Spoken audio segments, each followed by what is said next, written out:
Welcome to The Making of Madrid, a podcast about everything to do with life in Madrid, covering history, culture, food, and much more. The show is presented, as always, by me, Felicity Hughes, Madrid resident, freelance journalist and tour guide. This podcast began life as a history blog, but has since expanded into much more and hopes to entertain and inform visitors, newcomers, and English-speaking residents in Madrid. If you've been enjoying the show, please do click the like button and leave a review saying why. And if you want more news from me, you can subscribe to my newsletter by visiting my website. That's themakingofmadrid.com. Now, this is a very special podcast because I'm launching my book, Quiet Madrid, today, a guide to the city's third spaces in out-of-the-way places. And I started writing this book after I finished working on the Lonely Planet guides last year. And what I wanted to do is offer something a bit different. So I gave some thought to what I could add to the subject of guidebooks in Madrid. And the idea of doing a book on Quiet Madrid came to me for three reasons. So one of them is simply that I have a post called Madrid Off the Beaten Path, and it's really successful. I think people really like an itinerary, and it takes you around parts of the city that maybe you've not been familiar with.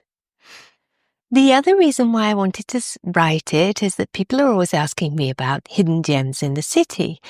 Now, actually, this word hidden gems is kind of a forbidden word when you're writing about travel because it's a bit of a cliche. But what I suppose people mean by hidden gems are places that are slightly off the beaten path, that people don't know about too much, and are really worth visiting. And of course, this is what we always try to do, is to give people new perspectives on a city, especially in a city like Madrid that can be a little bit oversaturated with tourists.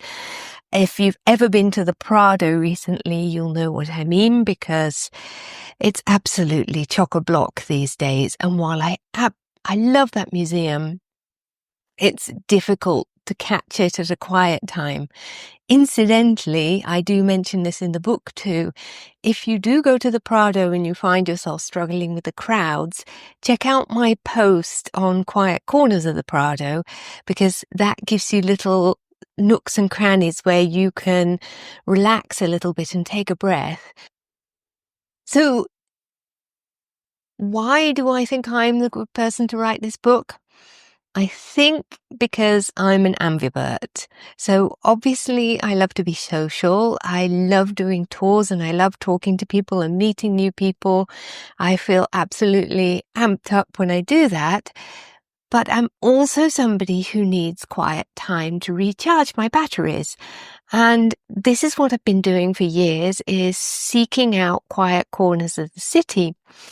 I'm very well aware that Spain is a very social culture. People are very, very gregarious. There's lots of noise all the time. And so if you do have a bit of an introvert side, you have to get good at finding spaces where you can take a breather. And of course, not all Spanish people are extroverts. Although the culture is predominantly social, there are introverts in Spain. So of course, quiet corners exist in cities like Madrid. Now, the book is divided into categories. It starts out with museums and galleries. It goes on to green spaces. Then there are churches and convents. Another section on libraries and bookshops. Then bars, cafes and restaurants. And towards the end, you've got shops and cinemas. And all this content is brought together in the beginning with 5 neighbourhood guides that include itineraries and the historical background of each area. In fact, one of the areas straddles 2 areas, but is in a little sort of dip. So I actually had to call it another name, which is Midstream Madrid. See if you can guess where Midstream Madrid is, history buffs. Please write in and tell me your guesses. Anyway, so you don't have to go at it from the neighborhood guides, although that's a really great way of sort of finding your feet in the city. You can dip into it and go to specific locations. And the great thing about it is it's an ebook, so it's full of links to other websites, but also links to my blog, which give you more detail and more information on places. History, of course, is really my bag, so you'll always get lots of historical content on places, as well as practical tips on how to get around. Now, I have to say, I'm really, really happy with the way that it's come out. I think it's a really beautiful book, if I do say so myself. Most of the photography is mine, and to write it, I went around the city taking hundreds of shots that really do show you that you can find a quieter side to Madrid if you just look in the right places. Sometimes it has to be exactly at the right time, but in the beginning, there's a whole section on how to time things right. So I've got you covered there as well.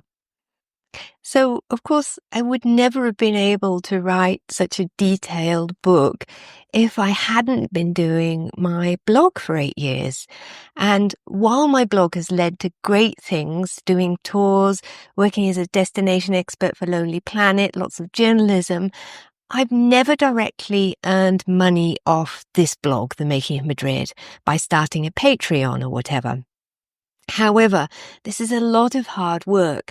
So if you've enjoyed the blog or podcast and you would like to support this project, please do buy a copy because it'll help me carry on providing content into the future.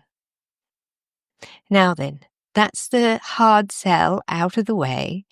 But to celebrate the launch, what I thought would be nice is if I took an in-depth look at 3 of the places in the guide.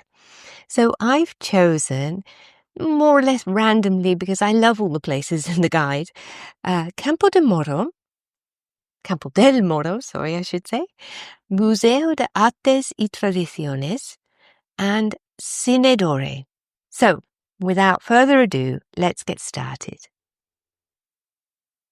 Okay, so let's begin talking about Campo del Moro.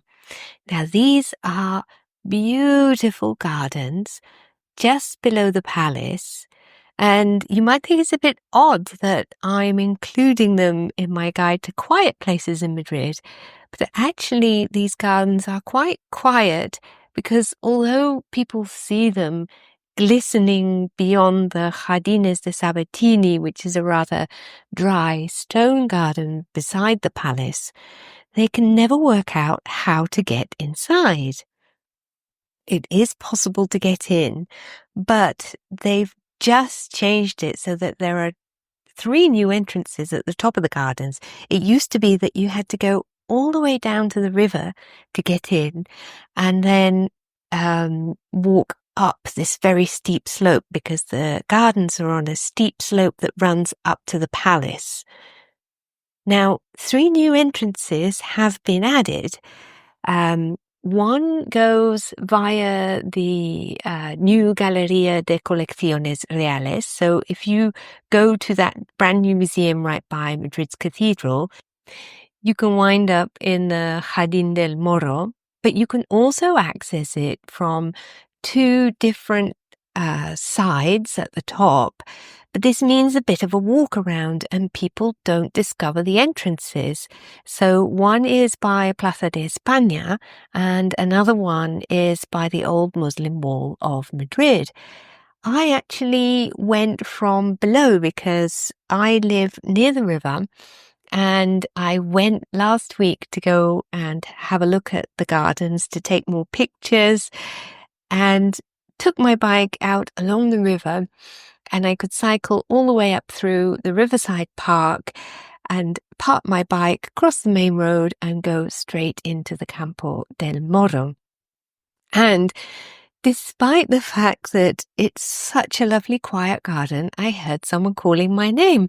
So I coincidentally bumped into a friend who lives very near by in the gorgeous neighborhood of La Latina. I'm terribly jealous because I would love to live there. It's Madrid's medieval district that I absolutely adore. Anyway, I was delighted that I bumped into this friend because she knows all the little paths that take you on a winding journey up through the gardens. We went all the way up and down, and it was magical because we've just had the rainiest March ever in Madrid. It's been grey and dull and depressing, but all the reservoirs have filled back up and the parched earth is just totally teeming with life now. What was once parched, I mean, it's just loads and loads of blooms, blossom, blue flowers carpeting the ground, daffodils. Oh, it was just absolutely gorgeous. And these beautiful manicured gardens are very much the sort of thing you might see in Britain. They were commissioned by Queen Isabel II, who was queen towards the end of the 19th century. A very controversial queen, by the way. She was deposed. But she sort of liked this stately home, sort of beautiful, pretty, green velvet lawns that are very well cared for, and had some older fountains from the city brought in to sort of add to this lovely composition that leads up to a view of the palace that towers above your head. Now, it wasn't always the case that it was like this, and that takes me back to the name of the park, which is Campo del Moro, the field of the Moor. Who is the Moor in question? Well, he is an Almoravid commander named Ali Ben Youssef. And we're going all the way back to 1109. Now, this is a period, medieval Madrid is a period I've been talking about a lot because I recently did a tour about medieval Madrid for Voice Map that'll be coming out soon, and have been revisiting all my research. It's really, really exciting and interesting to me. And Madrid was initially a Muslim fortress town. It was established as a Muslim fortress town in the latter half of the 9th century. And if you're interested in all that history and why that is controversial with some Christians, you can read an article I wrote for Al Jazeera about this whole subject. So it's a fortress town, and it is conquered eventually when Al-Andalus splits up into warring Taifa. So the great kingdom, the Umayyad Caliphate of Cordoba, breaks up into all these warring Taifas. And it's much easier for Christian kingdoms to the north to come and invade. So Alfonso VI of Castile y Leon comes down in, we think, about 1083, 1085. No one's exactly sure because we know he took Toledo in 1085.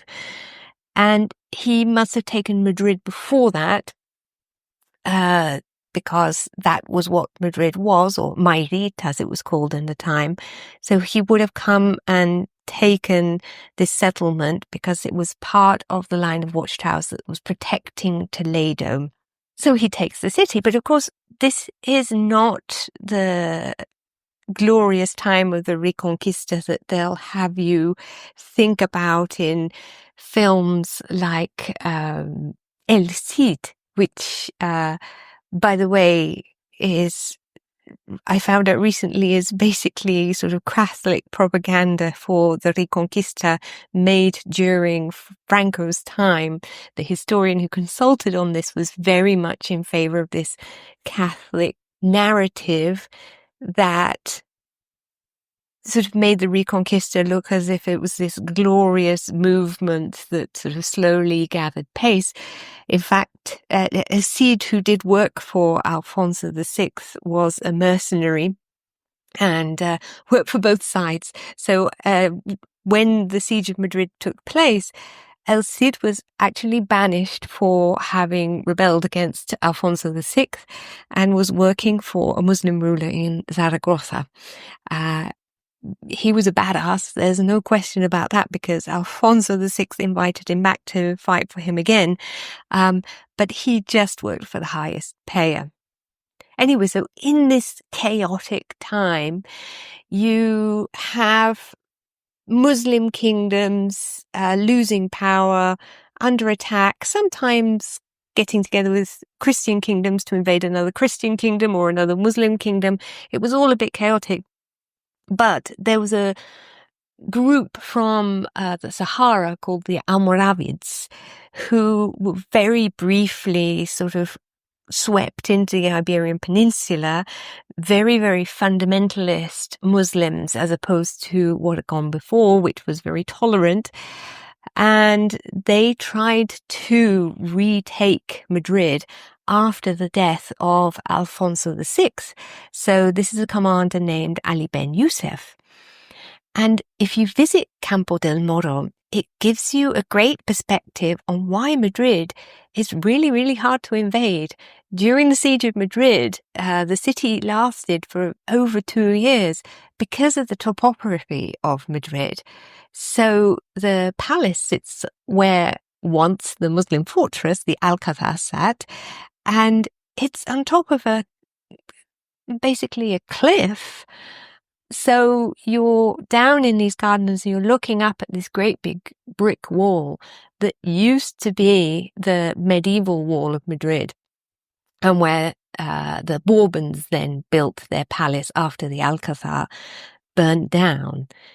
So yeah, it shows you just how impenetrable Madrid was.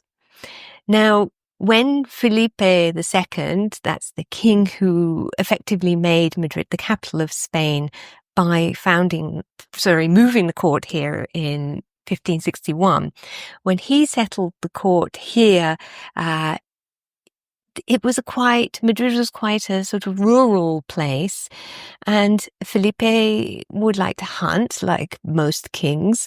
And so he bought the grounds of Campo del Moro, and as well as Casa de Campo, and this was all royal hunting grounds. So this gave him a clear green run down to Casa de Campo across the river. And you can see that to this day, because one of the wonderful things about Madrid is we've got this enormous big park called Casa de Campo, and it's just like Central Park. It's just wild and huge, and you can look out from the beautifully manicured grounds of Campo del Moro out towards this lovely green expanse and feel yourself in the middle of the countryside, even though you're in the city. And like I said, not a lot of people know how to get into these gardens, even though they're free to visit, and incidentally also filled with peacocks. So you've got a lovely peacock cry that takes you back to sort of a stately home in Britain. Anyway, you have this beautiful vistas that are thanks to Felipe II. And Casa de Campo, that Campo del Moro looks out onto, is the country house, it's called, and this refers to a hunting lodge they had just across the river. This hunting lodge is actually being renovated, so I'm really looking forward to the time when they open that out, and you can go in and visit that in Casa de Campo. And leading up to that is something that's also being renovated and coming up, is Joseph Bonaparte's escape tunnel, which he had built when he was King of Spain, because he was quite afraid that, with justifiable reason, that he was going to lose the war with the independence movement in Spain, and indeed he did, and have to go and make a quick exit from the palace out to Casa de Campo and then off wherever he needed to go. So that was his escape strategy. So that's my first place that I recommend in the book, Campo del Moro. And The second place that I'm recommending in the book, I just went to yesterday, in fact, so I'll be able to give you a little Instagram video of that place, and that is the Museo de Artes y Tradiciones in Lavapiés, so the Museum of Arts and Traditions. And it's a museum that highlights folk art and folk traditions in Spain. And the wonderful thing about this museum is it's in what's known as a corrala. So a corrala is a traditional kind of building in Madrid. They go all the way back to the 16th century when we're talking when Philip II established the court here. And the design of these buildings go back to the Romans, to Muslim rulers too, because everyone used this layout as a kind of way to keep buildings air conditioned when you don't have air conditioning. How do you do that? You build around a courtyard that's always in the shade. So these are what's known as corralas, and the design that comes sort of through from the 16th century onwards in Madrid is you have two-story wooden buildings around a courtyard. You also have the option of pulling across a sunscreen if it's a very large courtyard, so that this courtyard is always in the shade and you get cool air coming into the courtyard, and it makes it super, super comfortable. And these were the traditional places where working class people would live in Madrid. The one in question is actually 19th century, but it's very typical. The design is wooden, as I said, and it has the big trough or sink, if you will, in the middle of the courtyard. It's a stone trough or sink, and that's where neighbours would go and wash their pots and pans, do their laundry, creating a very social space. These were actually really key to developing Madrid's theatrical scene in the 16th and 17th centuries, when you didn't have many dedicated theatres in the city, but you did have these corralas, and they would be used as impromptu theatres. And this one in the Museo de Artes y Tradiciones is great for imagining this kind of scene, and has been used recently too to show plays by 17th century authors like Lope de Vega. So you would put seats out in the courtyard and a stage at the end. Of course, back in the day, people would stand up to watch a play, very much as they would in somewhere like the Globe Theatre in London. While this is a great destination for Quiet Madrid, the building is not always quiet. One day a week, everything is really raucous, and that's because it's located right next to the Rastro Market. The history of the Rastro Market goes back even further, back to the time when this was actually outside the medieval walls of the city, and this was where you would have butchers and tanners and the matadero, the slaughterhouse. You would have a lot of people making leather down the side streets. It was a really stinky area, hence Lavapiés, built on an unappealing slope, is still really the working class district. And it really stank back in the day because tanning is a really stinky industry. I actually went to a medieval tannery in Fez, which is still working to this day. And it was incredible, the way that they were dyeing the leather in these giant big amphora, but really smelly. And they gave you a piece of mint to put underneath your nose so you can actually stand the stench. So yeah, back in the day, this is what the industry was. And you'll see that in the Museo de Artes y Tradiciones, because they've set up a few little traditional workshops. One of them's a jeweler's, another's a blacksmith, and the third one is the tanner. And it's great because you can see the sort of curved blade they used to cut all the fat off with, the big jar of salt where they used to cure the leather. So interesting. And then when you go outside onto that road, which is called the Ribera de Curtidores of Tanners, you can see a couple of leather shops that still exist to this day. And during the rastro, lots and lots of people are selling leather because Spanish leather is still really, really high quality. The other thing on display at the museum are wonderful costumes from Spanish traditional festivals all throughout Spain that show this really interesting link back to pagan cultures. And this is not my number one area of expertise, but I do know that Spain had this rich pagan tradition that sort of still bubbles under the surface and comes out for everyone to see during festivals, especially spring festivals. And I spoke a little bit about this recently when I did my podcast on the burial of the sardine, because that we think was originally a pagan festival that became Christianized, and one that Franco banned because he didn't like it very much. And indeed, you can see the giants and big heads that are used in that festival in the museum. And one of them is, I just found out, Alfonso VI.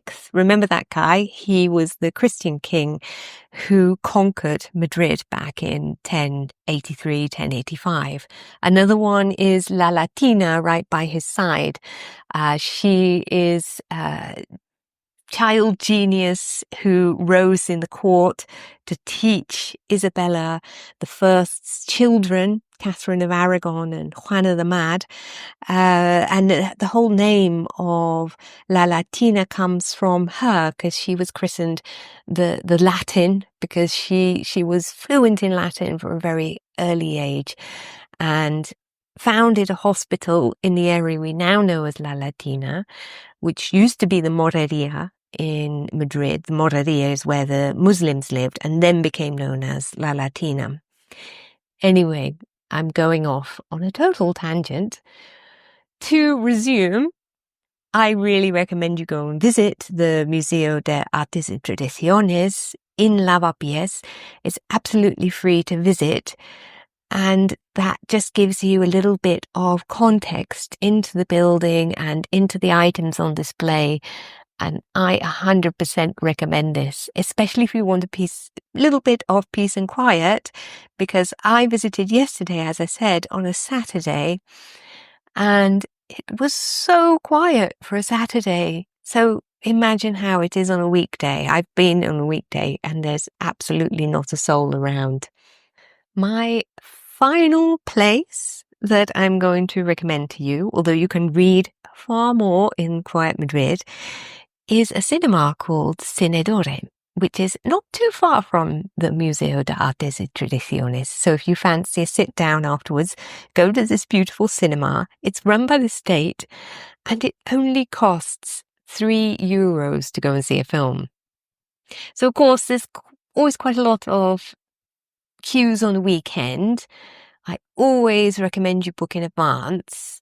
And I'm including it in Quiet Madrid because I think going to see a film is a really good way of sort of getting a bit of peace and quiet and tranquility in the middle of a busy, bustling city. I also include it because if you don't speak Spanish, there aren't a lot of options in cinema, or especially in hot theatre, for English language speaking people who don't have any Spanish.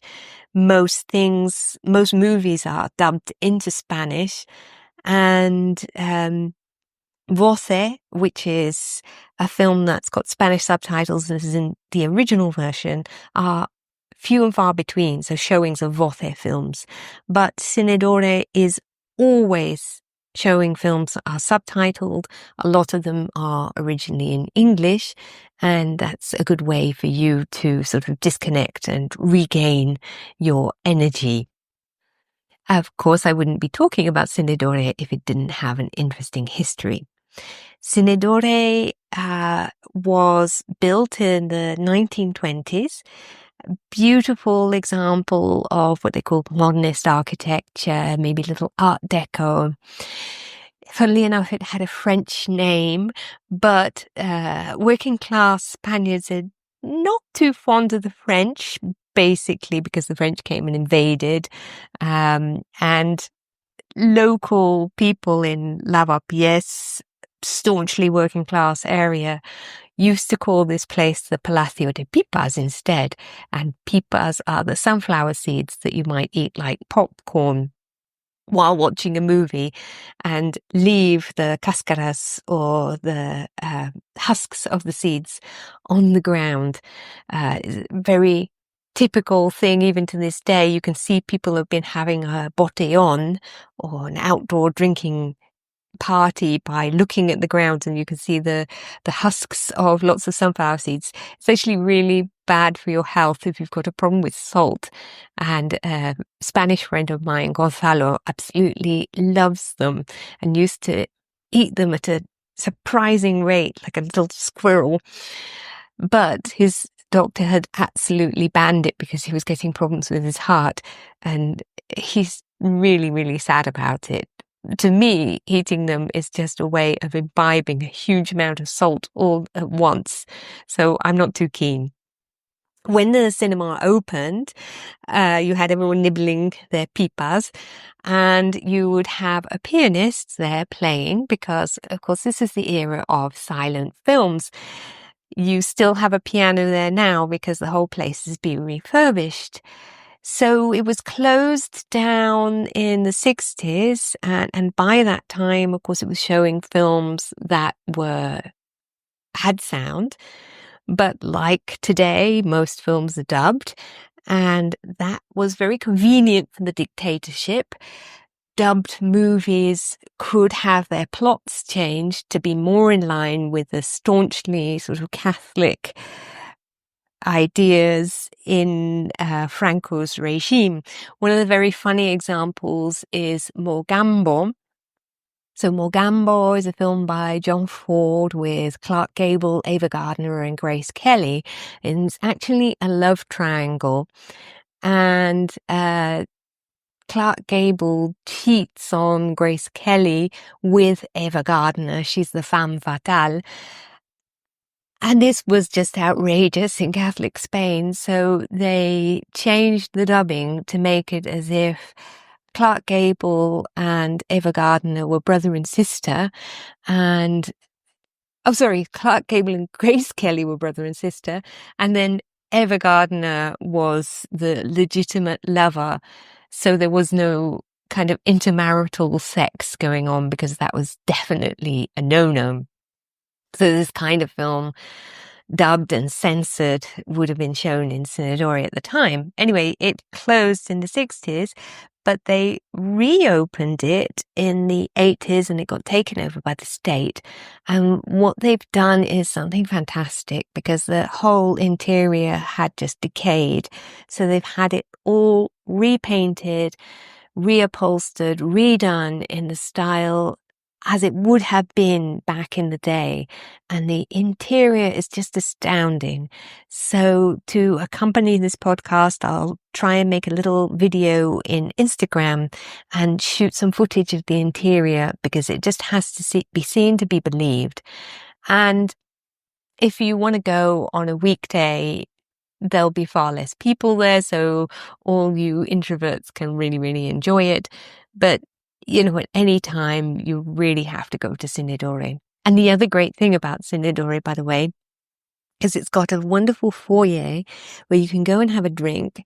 And the staff are rather bolshy because it's run by the state and they're what we call funcionarios, so civil servants who, like in any country, are just, don't really care too much whether or not you give them 5 stars for customer service. However, they will leave you in peace for ages if you just want to sit and have a coffee and catch your breath. And I love Cine Dore when the city is burning hot and I need a little retreat, a little air-conditioned cafe that's quiet where I can go and recoup my energies. Anyway, I've hoped you've enjoyed this episode on Quiet Madrid. If you've got any comments, please do get in touch. If you like the podcast, please do send me a like and a comment.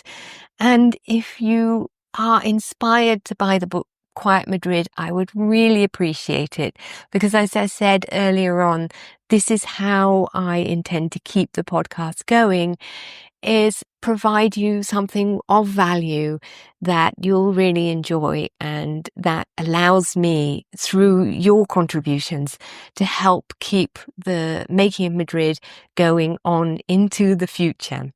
So thank you very much for listening, and I'll catch you next time. Bye-bye.